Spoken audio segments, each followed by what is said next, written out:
प्रभु की असीम अनुकंपा से हम सभी भगवान श्री कृष्ण की अमृतमय वाणी पर चिंतन करते हुए जिस बिंदु तक पहुंचे हैं, भगवान ये कह रहे हैं, बुद्धया विशुद्धया युक्तो धृत्यात्मानं नियम्य च शब्दादीन विषयांस त्यक्त्वा राग द्वेषो युधस्य च विभक्त सेवी लघ्वाशी यत वाक काय मानसः ध्यान योग परो नित्यम वैराग्यम समुपाश्रितः। प्रभु की तरफ चलने के लिए प्रत्येक व्यक्ति को एक मार्ग अपनाना चाहिए। अपनी बुद्धि को शुद्ध रखे, धर्म से जोड़े, पवित्रता से युक्त हो, सही डिसीजन ले सकें, सही निर्णय करने की क्षमता हमारी बुद्धि में है। शांत मस्तिष्क में ही हमारी बुद्धि कार्य करती है, अशांत मस्तिष्क में ये काम नहीं करती। और जितना जो व्यक्ति प्रभात में उठकर सूर्य की किरणों का लाभ लेता है और प्रभु के साथ अपने मस्तिष्क को जोड़ता है, जिस व्यक्ति की एकाग्रता बहुत अच्छी है, जो अपना सही फोकस बनाता है, ऐसे व्यक्ति को बुद्धि बहुत कुछ लाभ देती है, उसकी अक्ल लाभ देती है, क्योंकि उसमें फिर प्रभु की कृपा छाया आने लगती है। जिस व्यक्ति में दूसरा गुण है, बुद्धया विशुद्धया युक्तो धृत्यात्मन, शुद्ध बुद्धि से युक्त होकर जुड़कर जो धैर्य पूर्वक धीरज न खोए, नियम्य च, और नियम के साथ शब्दादीन विषयांस त्यक्त्वा, अपने शरीर और मन इंद्रियों के संघात का नियमन करते हुए, संयमन करते हुए, शब्द स्पर्श आदि इंद्रियों के जो विषय हैं उन सब से ऊपर उठते हुए, प्रीति अप्रीति आदि जो द्वंद्व हैं उनसे भी, राग द्वेष से भी ऊपर उठकर जो अपने मन को भगवान में जोड़ता है, ऐसे व्यक्ति की भक्ति सफल होती है। इसमें एक बात और कही है, विभक्त सेवी। ये बड़ा अद्भुत शब्द है। विभक्त का है अर्थ एकांत में चुना हुआ एकांत स्थान। चुनकर एक एकांत स्थान में व्यक्ति रहे, लघवाशी और मिताहारी बने, नाप तोल कर खाने वाला। यत वाक काय मानस, जो शरीर, वाणी और अपने मन को हर समय एक धुन से जोड़े रखे। वो धुन भगवान की हो। ध्यान योग परो नित्यम, ध्यान योग में नित्य प्रति जिसका मन टिका हुआ है, वैराग्यम समुपाश्रितः, और विरक्त भाव रखे। विरक्त भाव का मतलब हुआ कि उसे दुनिया में अटैचमेंट और डिटैचमेंट का अभ्यास हो, कब कोई चीज छोड़नी और कब कितनी कोई चीज पकड़नी। मतलब आप वस्तुओं को पकड़ें, वस्तु आपको ना पकड़े। धन आप पकड़े, धन आपको ना पकड़ ले।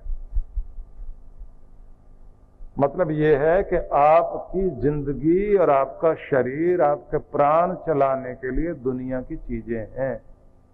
दुनिया की चीजों में आपके प्राण न बस जाएं, कि अगर कोई चीज टूट जाए या छूट जाए तो आप प्राणों पर बात बन जाए कि अब तो मैं जी नहीं पाऊंगा, मेरा पैसा गया, मेरा मकान गया, मेरा फलाना गया, अब तो गई जिंदगी, क्या बचा मेरे पास। जिसके प्राण दुनिया की वस्तुओं में बसे हुए हैं वो हर समय दुखी सुखी होता रहेगा, आनंद में नहीं जी सकता। और जिसके प्राण उसमें नहीं बसे हुए हैं वो जानता है कि चीज चली गई लेकिन मैं तो हूं अभी। जिस तरह से चीजें आई थी और जैसे गई वैसे दोबारा फिर हिम्मत करके वस्तुएं प्राप्त कर लूंगा, लेकिन मैं अपने हिम्मत को नहीं छोड़ूंगा, न अपने शरीर को खराब करूंगा, न अपने रिश्ते टूटने दूंगा। इसलिए भारत में यह बड़ी अद्भुत बात हुई। रामायण कथा आप सुनते हैं तो उसमें एक ही तो बात अद्भुत सबसे पहले दिखाई देती है कि सिंहासन को न राम जी ने कोई महत्व दिया, न भरत ने महत्व दिया, लेकिन इस रघुकुल से बाहर से आई हुई महिला ने, जिसके मन में वस्तुओं का बहुत लगाव था, उसने बुद्धि खराब करने की कोशिश की। क्योंकि बहकाने वाले लोग बड़ी ताकत रखते हैं, वो कान में ऐसी बात बोल देते हैं आदमी हिल जाता है। बहकाने वाला और भड़काने वाला साधारण नहीं होता। कृष्ण भगवान ने गीता में वाणी के संयम को एक तप कहा कि वाणी का तप जरूर किया करो। जितनी तपस्या उनमें एक तपस्या उन्होंने वाणी की तपस्या कही, जिसमें उन्होंने पहला ही शब्द यह कहा, अनुद्वेग करम वाक्यम सत्यम प्रिय हितम चयत। भड़काऊ भाषा का प्रयोग करना छोड़िए, आग लगाने वाली भाषा का प्रयोग नहीं करिए। रिश्ते टूटें, लोग लड़ें और दूसरा व्यक्ति दूर खड़ा होकर मजा ले कि ये इस तरह की जो चीजें की जाती हैं तो फिर शेर को सवा शेर जरूर मिलता है। उसी तरह के लोग मिलते हैं, क्योंकि आज आप कमजोर हैं तो आपको कोई तंग कर रहा है तो दिन तो आपका भी आएगा ना। जो ये कहा जाता है ना कि किसी तालाब में एक बड़ा सा बरगद का पेड़ है, उस तालाब के अंदर जहां पेड़ खड़ा हुआ है चारों तरफ मिट्टी जड़ों में लगी हुई और चींटियों ने बिल बना रखे हैं। वो चींटियां चढ़ती हैं पेड़ के ऊपर, पत्तों पर ठहरी हुई, और पत्ते टूट के जब पानी में गिरे तो मछलियां आए उन चींटियों को खाने के लिए। अब चींटियां दुखी, पत्ता टूट गया, नीचे गिरे, मछलियां आकर चारों तरफ घेरा बना के रहे, कोई न कोई पत्ता टूटता ही रहेगा, चींटियों को खाते रहेंगे। वक्त बदला, पानी सूख गया, मछलियां मरने लग गई, चींटियां नीचे उतरने लग गई। अब पहले मछलियां चींटियों को खा रही थी, अब चींटियां मछलियों को खा रही। छोटे का भी दिन आ गया ना। वक्त बदलता है, परिस्थितियां कैसे भी हो सकती हैं, लेकिन आदमी जब सोचने लगता है ना कि मैं ही मैं रहूंगा, तभी दुनिया में सबसे ज्यादा मुश्किलें आती हैं। तो जो लोग धन को, वस्तुओं को, पदार्थों को जानते हैं कि ये संसार मेरे लिए है, मकान मेरे लिए है, गाड़ी मेरे लिए, मैं गाड़ी के लिए नहीं जी रहा हूं, मैं मकान के लिए नहीं जी रहा हूं, पैसे के लिए नहीं जी रहा हूं, पैसा मेरी जिंदगी चलाने के लिए है, पैसा मुझे खुशियां देने के लिए है, पैसा ही मेरे लिए मुसीबत देने वाला न बन जाए। कमाओ, खूब कमाओ, उसका आनंद भी लो, आनंद बांटना भी सीखो, लेकिन उसे अपनी जी का जंजाल मत बनाओ। और हम ज्यादातर लोग यही कहा करते हैं, बस एक बार इतना आ जाए उसके बाद तो फिर जिंदगी का आनंद लेंगे हम लोग। और वो उम्र आते आते किसी की 60 में, किसी की 65 में, किसी की 70 साल की एज में जाके वो समय आता है। हाँ, मकान, दुकान, जमीन, जायदाद, रुपया, पैसा सब हो गया, बच्चों की जिम्मेदारी भी पूरी हो गई। अब इच्छा है अपने पैसे का लाभ लें, घूमें फिरें, और पता लगता है किसी की घुटने में दर्द है और किसी की कमर में दर्द, और किसी से खाया नहीं जाता, किसी के दांत में परेशानी, किसी के आंख में परेशानी। अब चाल भी टेढ़ी हो गई, नींद आती नहीं। कोई हंसने की बात सुनाए तो आदमी को हंसी नहीं आती, उसकी तरफ देख के घूरता रहता आदमी। क्या हो गया? अब फालतू बात करता है, ये कोई हंसने की बात है? तो समझाओ उसे, भाई अगर तुम हंसने की बात में भी कोई मीनिंग ढूंढोगे तो जिंदगी में कभी भी हंस नहीं सकोगे। बिना बात के हंसा जाता है, इसलिए बच्चे कभी मीनिंग नहीं ढूंढते, इसका अर्थ क्या है। वो तो हंसते ही हैं, बस उनके सामने कुछ अजीब आ जाए। अगर हंसना सीख लिया, मस्त रहना सीख लिया, आनंदित रहना सीख लिया, और ज्यादा सोचना विचारना छोड़ दिया, तो जिंदगी में आनंद ही आनंद है, नहीं तो दुखी होते रहिए बैठे। तो ज्यादातर लोग अपनी जिंदगी में ज्यादा से ज्यादा उम्र बिता देंगे, लेकिन आनंद नहीं मना पाएंगे। हम लोग एक मेडिटेशन कराया करते हैं, डिवाइन ब्लिस मेडिटेशन। उसमें एक बड़ी अद्भुत बात आती है कि जिंदगी कहां है, न कल में न आने वाले कल में। जिंदगी है जो जी रहे हैं उस पल में। इस पल को कैसे आनंद में ढाला जा सकता है, और जिंदगी को कैसे हम जी भर के जी सकते हैं, उसमें बड़ी अद्भुत चीजें होती हैं। उसमें कहा जाता है कि चलते फिरते भी ध्यान होगा। तुम भोजन करते करते भी अपना ध्यान कर सकते हो, तुम जहां बैठे हो वहां भी तुम्हारा ध्यान हो सकता है। वो ध्यान विधि है ही इस तरह की, क्योंकि जीना उसी में सिखाया जाता है कि आप जियोगे कैसे, आपका आनंद कोई छीन ना ले। किसी में इतनी हिम्मत नहीं होनी चाहिए कि आपके आनंद को छीन ले जाए। आप जहां हैं वहीं आनंद में भरे रहें। ये पूरी धरती, ये आसमान, सारा साम्राज्य आपके लिए, इसका आनंद ले सकें आप। लेकिन है ये कि हम शर्त लगाते हैं, ये हो तो मैं खुश हूं। और बहुत पहले मैंने एक बार आपको एक चीज सिखाई थी और सुनाई थी भी, कि अगर आपकी खुशियां दूसरों पर डिपेंड करती हैं तो वो खुशी खुशी नहीं, और वो मिलेगी भी नहीं कभी आपको। उस चीज को फिर से दोहरा लीजिए। संकेत में बताता हूं, क्योंकि उसकी व्याख्या इस समय नहीं होगी।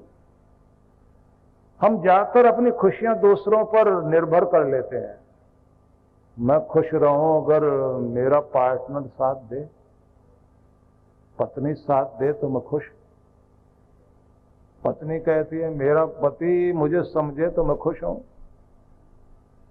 कोई कहता मेरा बेटा, बस मेरी तो खुशी मेरे बेटे पे टिकी हुई, वो ठीक चलता है तो मैं खुश हूं, नहीं ठीक चलता तो मैं खुश नहीं हूं।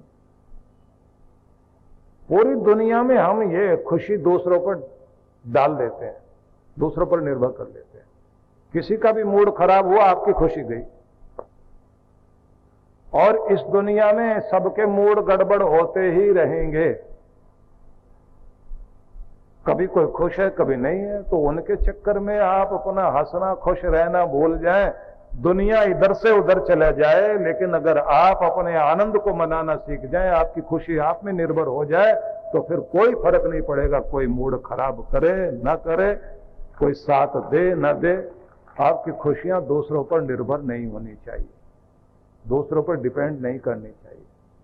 ना वस्तु पर डिपेंड करे, ना व्यक्ति पर डिपेंड करे। इसकी ट्रेनिंग लेनी होती है, क्योंकि ये सिर्फ कहने से बात नहीं आती। हम ज्यादातर चीजें पढ़ भी लेते हैं, सुन भी लेते हैं, लेकिन उसका प्रशिक्षण नहीं लेते। ध्यान रखिए, कोई भी अभ्यास महत्वपूर्ण होता है, लेकिन गलत चीज का अभ्यास कर रहे हैं तो वो उस चीज को बढ़ा देगा, अच्छी चीज का अभ्यास कर रहे हैं तो वो उसे बढ़ाएगा। तो चुनकर जिंदगी में कुछ अच्छी चीजों का अभ्यास करके देखिए, वो आपकी जिंदगी का हिस्सा बन जाएंगी। क्योंकि गलत आदतें आसानी से जिंदगी में आती हैं। ध्यान देना, गलत आदतें आसानी से जिंदगी में आती हैं और जिंदगी को दुखी और दूभर बनाकर आपके अंदर ठहर जाती हैं। अच्छी आदतें देर से, मुश्किल से, बहुत प्रयास से आती हैं, लेकिन आपके अंदर स्थिर हो जाए तो आपकी जिंदगी को खुशहाल कर देती हैं। इसलिए आपको जिंदगी खुशहाल करनी है तो आदत डालिए अपनी मुस्कुराते रहने की, प्रेमपूर्ण रहने की, स्फूर्ति से चलने की, टाइम से चलने की, उदार और करुणा में बनने की, आलस्य रहित होकर कर्मठ बनकर, कर्मयोगी बनकर जीने की। लापरवाही की आदत कभी मत बनाओ, आलस्य करते रहने की आदत मत बनाइए, और दीर्घ सूत्री ना बने, लंबा खींचते रहना किसी भी बात को, आज के काम को कल पर टालते रहने की आदत। इसलिए ये जो एक साधना होती है जिसे बोलते हैं चाम्रायण तप, इसमें यही साधना होती है। चुने हुए 16 गुण, उनका अभ्यास करना होता है कि जीवन को नया बनाना, रूपांतरण देना, नवीनीकरण करना। मौका निकाला करिए कि आप 15-16 दिन के लिए सब कुछ छोड़कर एक स्थान पर आ जाओ जहां गुरु के सानिध्य में आपके जीवन को नया रूप देने के लिए तैयारी की जाए। परम पूज्य श्री सुधांशु जी महाराज के पावन सानिध्य में विराट भक्ति सत्संग दिनांक 13 से 14 दिसंबर 2023। कार्यक्रम की रूपरेखा। 13 दिसंबर शोभा यात्रा प्रातः 8 बजे जोड़ा मंदिर से टाउन हॉल मैदान तक। भक्ति सत्संग प्रातः 10 से 12 बजे एवं सायं 4 से 6:30 बजे। 14 दिसंबर ध्यान साधना शिविर प्रातः 9 से 11 बजे। भक्ति सत्संग सायं 4 से 6:30 बजे। विशेष कार्यक्रम मंत्र दीक्षा 14 दिसंबर प्रातः 11:30 बजे। स्थान टाउन हॉल मैदान, पूर्व बर्धमान। आयोजक विश्व जागृति मिशन बर्धमान समिति। संपर्क सूत्र। आप सभी इस कार्यक्रम में सादर आमंत्रित हैं। 25वीं वर्षगांठ के सुअवसर पर पूज्य श्री सुधांशु जी महाराज के पावन सानिध्य में विराट भक्ति सत्संग कार्यक्रम की रूपरेखा। दिनांक 15 से 17 दिसंबर 2023। प्रातः 9 से 11 बजे, सायं 5 से 7 बजे। विशेष कार्यक्रम 16 दिसंबर दीक्षार्थियों से साक्षात्कार प्रातः 11:30 बजे। सुंदरकांड पाठ दोपहर 12:30 बजे। 17 दिसंबर रक्तदान प्रातः 10 बजे। मंत्र दीक्षा समारोह 17 दिसंबर प्रातः 11:30 बजे। स्थान PC Chandra garden, science city के सामने। आयोजक विश्व जागृति मिशन ट्रस्ट, कोलकाता। संपर्क सूत्र। आप सब परिवार सादर आमंत्रित हैं। परम पूज्य श्री सुधांशु जी महाराज एवं डॉक्टर अर्चिका दीदी जी के पावन सानिध्य में विराट भक्ति सत्संग दिनांक 23 से 26 दिसंबर 2023। कार्यक्रम की रूपरेखा। 23 से 26 दिसंबर सायं 5 से 7 बजे। 24 से 26 दिसंबर प्रातः 9 से 11 बजे। स्थान मॉडेला मिल कंपाउंड, LBS मार्ग, चेक नाका, थाने पश्चिम। विशेष कार्यक्रम 25 दिसंबर प्रातः 10 बजे। स्थान वरदान लोक आश्रम, घोड़बंदर रोड, थाने। आयोजक विश्व जागृति मिशन, थाने मंडल। संपर्क सूत्र। आप सपरिवार सादर आमंत्रित हैं।